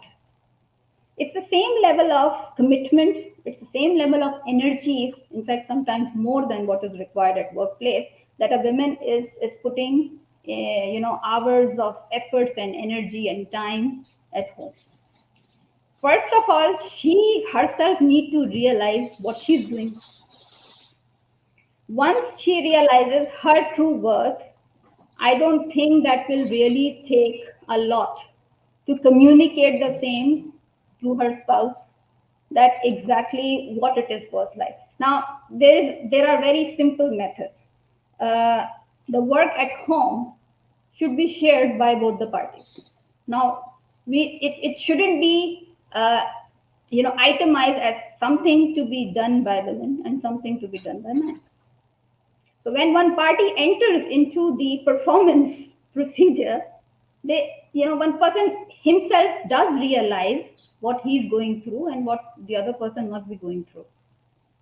Secondly, in one of your earlier events, I did mention about counseling sessions. So that I really believe that at 3 stages of one person's life, counseling sessions should be there and counselors should assist and guide, because eventually everything is not learned, by birth.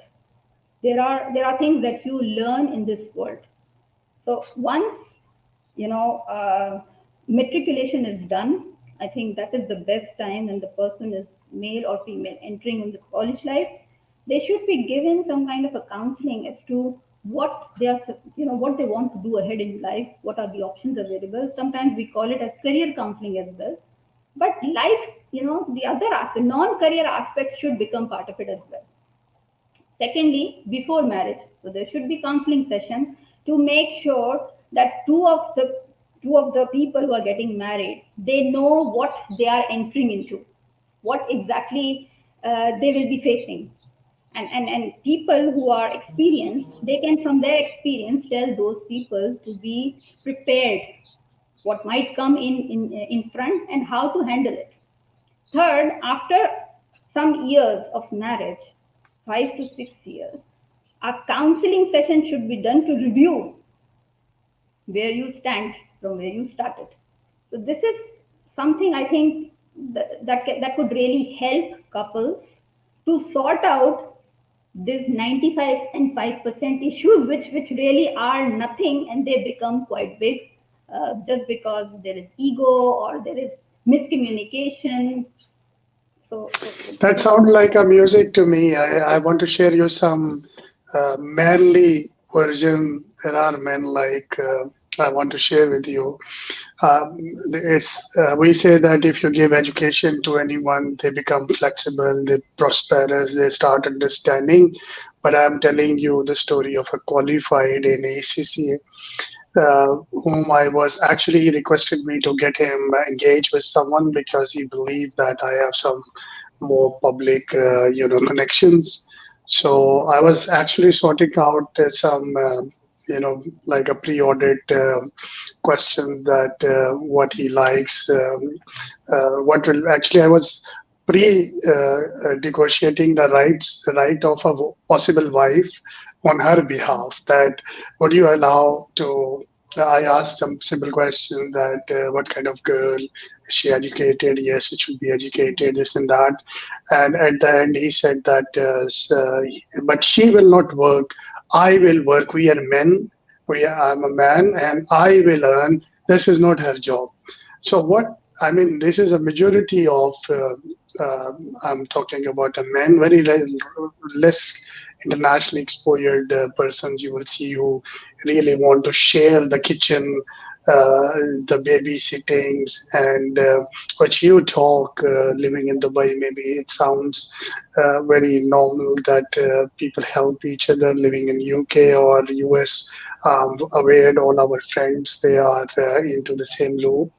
But you're talking about a community, 22 million people who actually are very far away, and where if you tell any men that you need a counseling, or a session, so it will be like as if you abuse him. That you will find 99% people resisting to any kind of sessions, any kind of sharing the work. So such kind of people, if are marrying to a qualified doctor, engineers who are passionate to study and they were pampered by their parents, how they are going to sort this issue?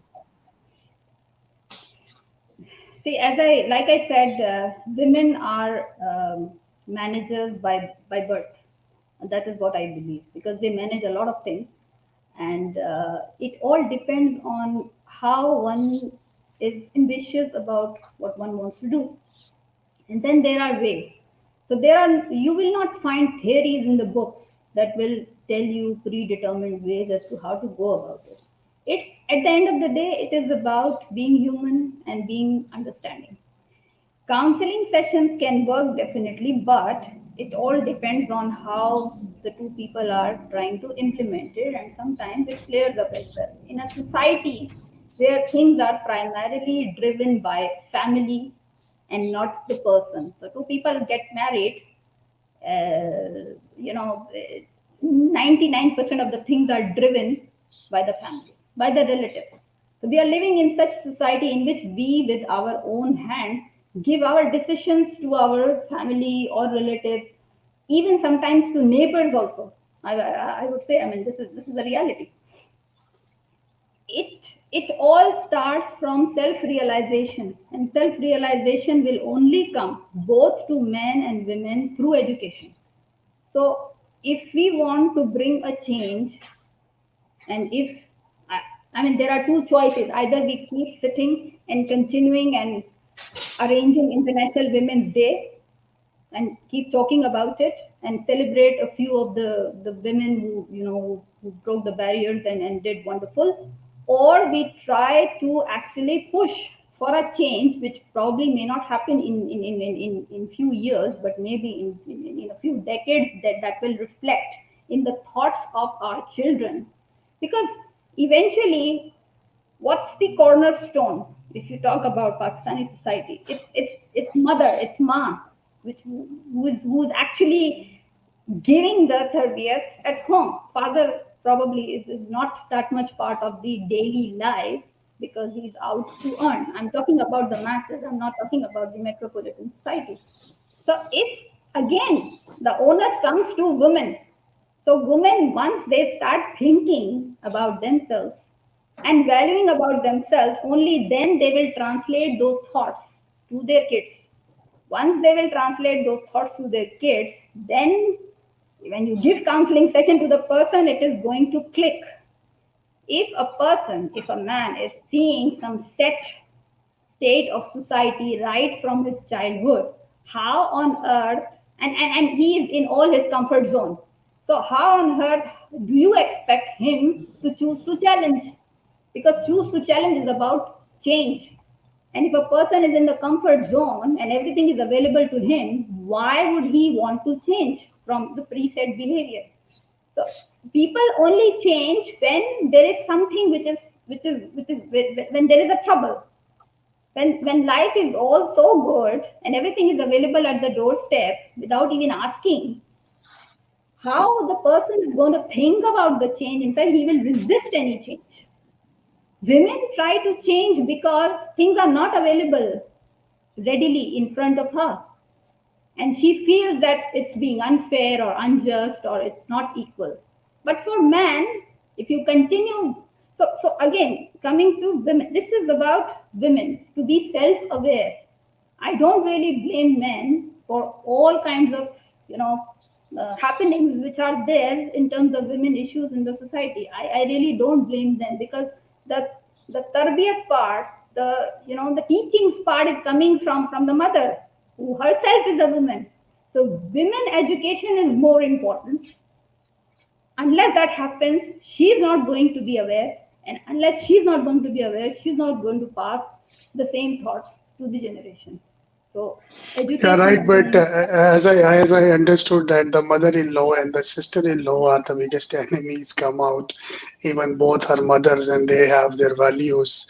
But anyways, that's a discussion. My last question for the day is that Asma Jan Muhammad, after a successful career in Dubai, belongs to Pakistan, dreams that tomorrow, if she woke up in Pakistan, she heard a news that the education of a female is free, healthcare is free, and the right to justice will be at the doorstep. How it would sound, and is a dream like this for the women in Pakistan? See, one can dream what one wants, but you have to see the reality as well. So yes, a dream needs, for the realization, it needs a will, and the will, when there is a will, then all sort of ways come out. It is not, so first of all, it is about willingness in the society. Does the society at large want to give all these things or not? If yes, then they need to reflect in their behavior, their everyday behavior, not in front, standing on a rostrum and making a speech in front of people. It is not only about that. It is not only about writing. It's not only about speaking. It is about putting that into action. It is about putting equality inside the home between a male child and a female child. It's about taking the same kind of decision that you make for the male child.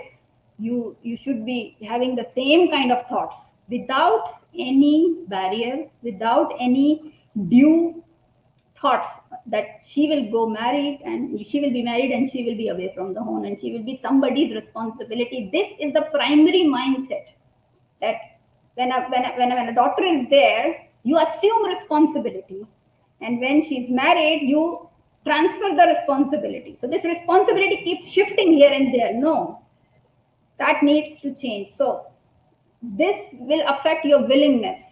So if a willingness to change is there, then it will come, okay, who's going to fund and how we are going to make it happen, etc. Definitely, it's an ideal dream. And if it happens, it is going to rescue a lot of women, especially in rural areas, because they go through identity crisis, they go through health crisis, and in the end, if you see in older ages, they are left for nothing. So definitely what you have suggested is something which is ideal, but I would say it needs willingness, and willingness needs to be reflected in the behavior of the society. You're absolutely right that these streams is the first step to watch, and then there should be an action plan for that. Berkeley Me is actually working out, and we are building a voice because we saw that the first step of any change is to talk about this change. And when we talk a lot, it really affects the decision makers and they start thinking about it. We expect that soon in developing countries we can achieve a global regulation supported by the international women organizations that the women education should be free and they should get an access to the healthcare. And for that, what projects we are starting with the assisted areas is to start the British or American education through online. So and giving them the technology or devices at the doorstep. So those kids who are away from the education, they can at least enter into the society.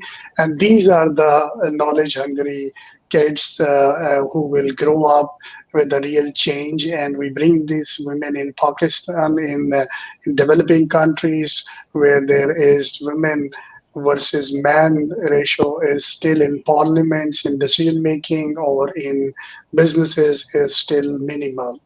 With this, thank you very much for joining us today. And I want to especially thanks you to staying late in the office for this show. It's not easy. We understand as your life as a professional and as a married person is really, really challenging.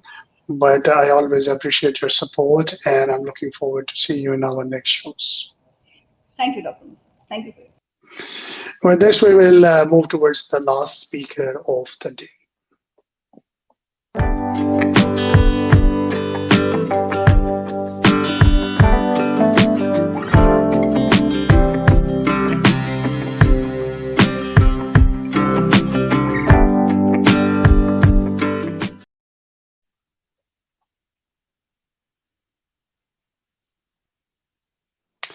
The next speaker is Farah, live from Baku, Azerbaijan. Thank you very much for joining us today. Thank you, Dr. Musa. How are you? I'm doing great. I hope you are doing good as well. And that today is the International Women's Day. It's your day and it's your time. And just for the audience, I would like to introduce Farah. Farah is a philanthropist. She is a social. She's running a social organization who is working for several causes, which she's going to explain us. Also, she educated from United States. She's a dual citizen. She is an American based in Azerbaijan. And she is also the president for Berkeley Me Investor Club and Musa Sheikh Foundation in Azerbaijan, which is a great contribution to the Berkeley as well. So with this introduction, Farah, I would request you to please take the mic and continue your speech. Thanks a lot for introducing me, Dr. Musa. First of all, I want to take a chance and congratulate all beautiful women from all over the world. I wish you success. Always stay beautiful and motivated. So today's Choose to Challenge subject will be how to set goal at workplace. Well, it's very interesting subject to discuss, Dr. Musa. If we talk about women, it's very important to understand for example, if we take comparison Muslim countries, developing countries, and United States, of course, for Muslim women, she has to be a bit specific, because, for example, in many countries, for women being an engineer or to have like a job in architect, it's very hard. Lack of opportunities due to gender differences. In America, it's totally different. But I would suggest to every woman before she start choosing what she wants to do, or before she start working, first of all, learn culture of business. It's very important to understand which company you go, what is the expectation of company from you, and what is the corporate culture. Because without understanding these main core basics, it's very hard to survive in any organization. The second, I would suggest to everyone before they start like learning job description, first of all, talk to people. It's very important to build connection at workplace. Talk to people to let them know that you're here to support, because every employee, every team plans to support projects. So it's very also important to focus on how you can help organization and how you lead your team. So all these basics would definitely help newcomer to survive at workplace.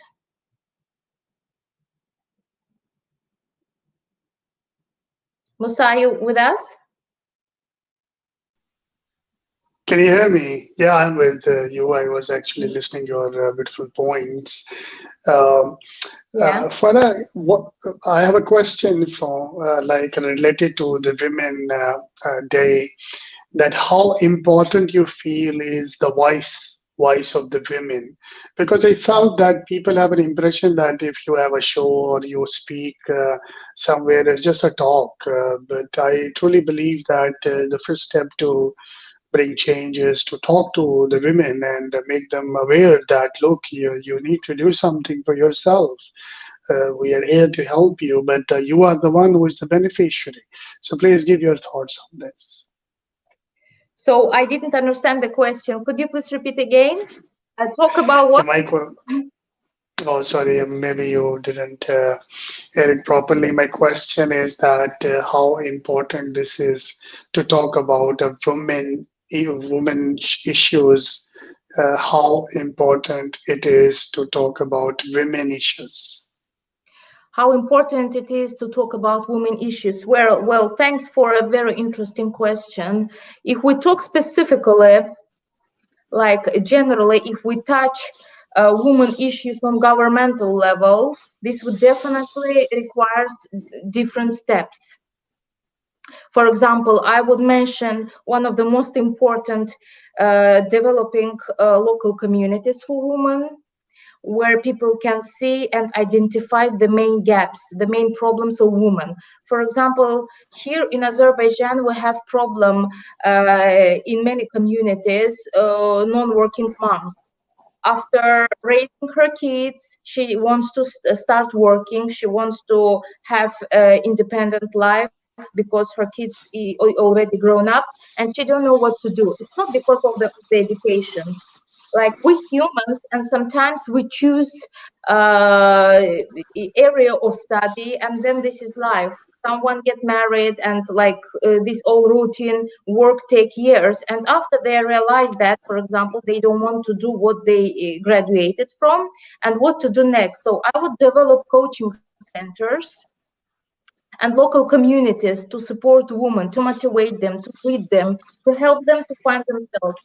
When it comes to workplace, I would suggest it's very important for women, no matter if she is in if she is in an environment with a huge gender difference, still talk. For example, at workplace, I talk to my boss about problems that I have. And the more we talk about problems that we have at workplace, the more better we understand the problem, how to solve the problem, and how properly and gentle to approach to the problem.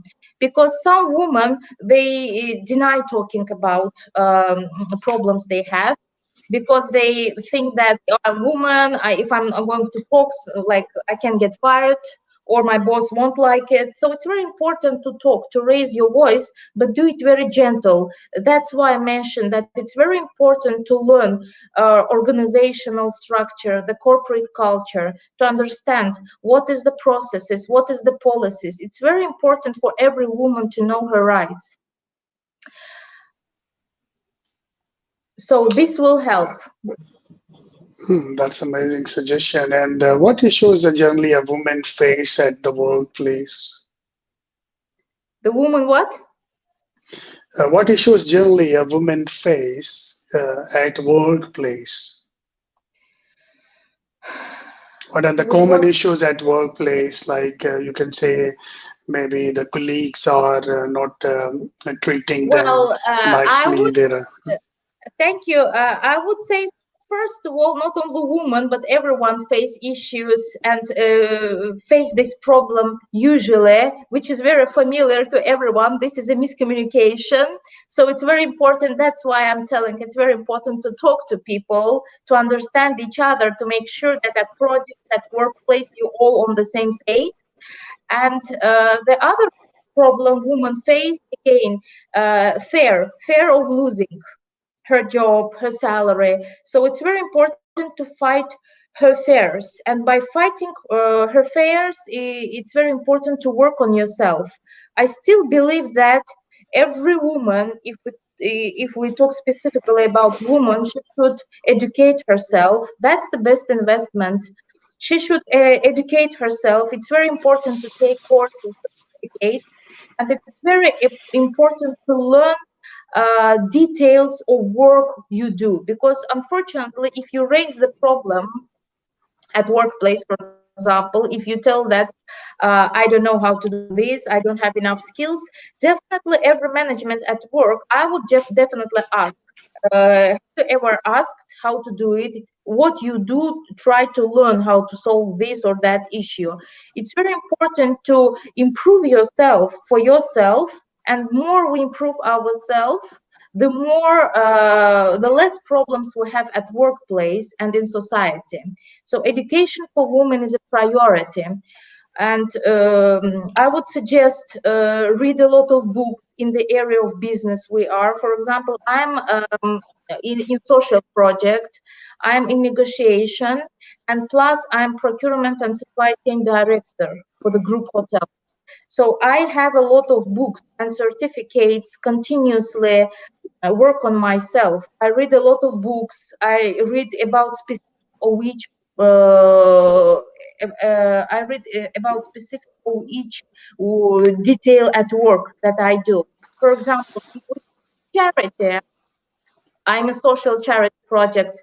This is very sensitive and very specific responsibility. It's very important to know from A to Z basics of a charity, how to approach to society, how to provide support without mentioning this, and how to support people without hurting their feelings, and not to let them feel that they're weak and they look for support. So there's a lot of things to learn. So in order to avoid all those problems, I would suggest read a lot of books, materials, take courses, visit different societies, get membership. We have today many communities, even online communities, Global Women Fund, like International Women Club, women entrepreneurs global community. So it depends on which area you are. You can every woman can find her path. That's amazing. I think in supplement to your discussion, that what I feel is that because women is suppressed and they don't know how to get into her rights, so the first contribution to the women awareness is to bring them to the parliament, ask them to take a active role in their politics so they can raise a sound. Maybe you're talking about the female party who is a voice of the country, and they are contesting the elections and try to win it.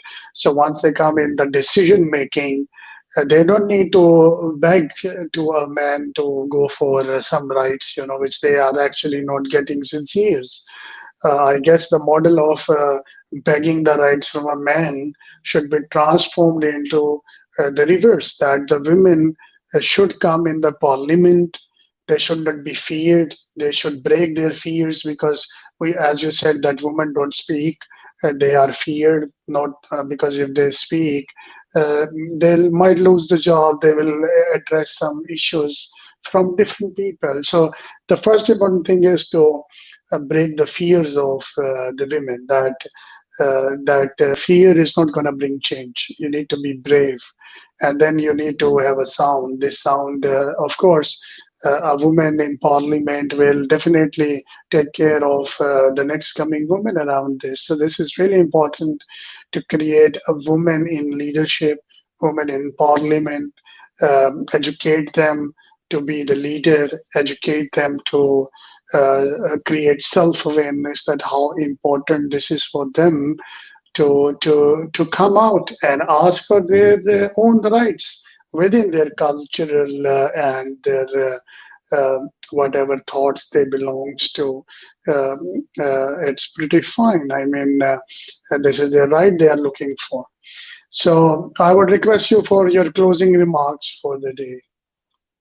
So I would like to add, Dr. Musa, in order to fight fair, again, when we say, like when we mention that the woman afraid to raise her voice because she can lose her job, or maybe